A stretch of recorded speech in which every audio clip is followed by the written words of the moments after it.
à Grenoble.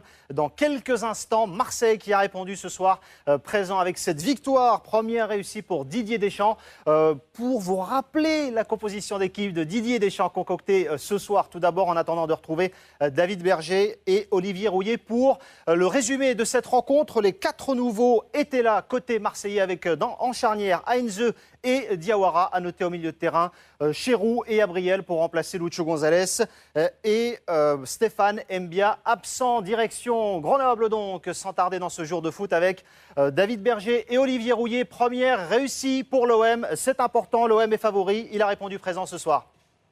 Absolument, Didier Deschamps n'était pas spécialement inquiet, il s'attendait à voir son équipe en tout cas jouer sereinement et avec beaucoup de métier. Et effectivement, on a vu petit à petit les automatismes se créer dans ce nouveau visage de l'OM taille patron. Regardez ce qui s'est passé, parce que ça a commencé très très vite, du sourire, il y en a eu finalement de bout en bout, parce que dès le début du match, Olivier, eh bien Marseille, sur la toute première occasion, grâce à son meilleur buteur de l'an dernier, le capitaine Mamadou Niang, qui prend de vitesse toute la défense et qui en tout cas force un petit peu l'erreur de Jody Viviani, l'ancien gardien de Saint-Etienne. Oui, absolument, on voit un Mamadou Niang tout en puissance, en technique déjà, là en puissance, en vivacité, il accélère.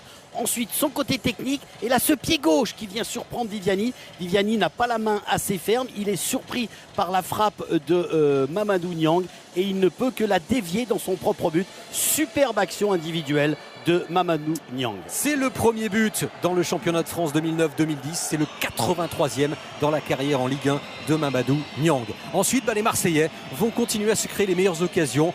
2 tiers, 1 tiers, c'est la possession de balle pour l'OM. Dans cette première période, Grenoble ne se crée aucune occasion, un tout petit tir hors cadre. Et à l'inverse, Taiwo va chercher le 2-0.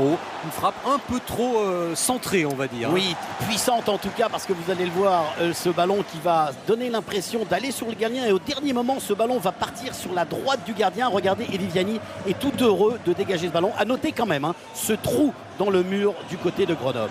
Grenoble qui reste recroquevillé en défense, qui n'a pas la possibilité vraiment de prendre le match en main et qui s'expose toujours avec un très très bon Caboret qui supplée Bonnard et qui cherche la tête de Brandao. Oui, absolument, sur le côté droit, Caboret était très bon. Regardez le centre parfait, Brandao qui coupe la trajectoire du ballon. Malheureusement, ce n'est pas cadré. Marseille continue à avoir le match pleinement en main dans cette première période. Il y a une action litigieuse, c'est en fin de première période justement, où un pénalty aurait pu être sifflé pour une faute sur Benoît Chérou. Regardez, le contact est bien là, mais Philippe Cale décide qu'il n'y a pas faute. Oui, Philippe Cale, lui, a estimé que peut-être Chérou avait un petit peu amplifié son geste au moment de dribbler son adversaire direct, mais on voit bien que le joueur grenoblois bloque. Il y a contact entre les deux joueurs, mais M. Cale a estimé que ça ne nécessitait pas de siffler pénalty. Et c'est le début des incidents, parce que ça c'est juste avant la pause. Ensuite, regardez sous les yeux de Lucho González, qui a une fracture de la clavicule et qui ne reviendra que mi-septembre, l'ancien stratège de Porto. Et puis à la mi-temps, on se dit que le match va peut-être pas reprendre parce qu'il y a un énergumène dans les tribunes qui s'amuse à pointer d'un laser les joueurs marseillais, en particulier Niang. Ensuite, le match est arrêté en seconde période à la suite de ce pétard. Ce sont les nouvelles consignes aussi. L'arbitre n'hésite pas pendant 40 secondes à arrêter le jeu. Le jeu va bien sûr reprendre.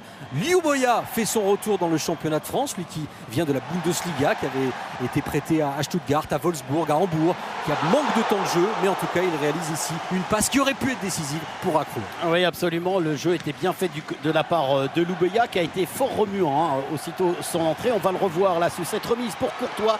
La frappe, elle est parfaite, elle est cadrée, mais Mandanda est là pour dégager le ballon hors du cadre. Tout cela en l'espace de 2 minutes. Grenoble a bien failli trouver l'égalisation et ça va d'un seul coup vraiment réveiller les Marseillais qui jusqu'alors, pendant 10 minutes en seconde période ne se créaient plus d'occasion. Là, il va y en avoir 2 sur coup avec Brandao et la parade de Viviani. Oui, avec une tête parfaite de Brandao sur ce départ de Koné. Le centre de Abriel, centre parfait, la tête de Brandao trop parfaite et Viviani détourne en corner.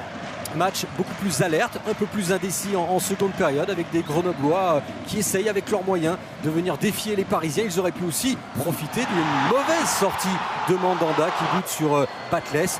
Il a eu chaud, le gardien marseillais qui a quand même été brillant par quelques réflexes étonnants dans cette partie. Oui, on va voir que c'est son dégagement qui va heurter le bas-ventre de Batles et ce ballon qui va filer juste à côté du but de Mandanda. Ça aurait été un coup dur quand même pour les Marseillais. Toujours 1-0, Valbuena, Ben Arfa vont faire leur entrée. Et puis ici la reprise splendide de Benoît Chirou au ras du poteau qui trompe Viviani à 10 minutes de la fin. Ouais, on demande toujours aux défenseurs de ne pas dégager le ballon plein axe. David, bien ouais, erreur du défenseur grenoblois, c'est payé catch, ce superbe volet de Bruno Chirou. Mission accomplie pour Marseille. Quelques minutes de jeu également pour Fernando Morientes qui retrouve le championnat de France. La joie, la danse des Marseillais.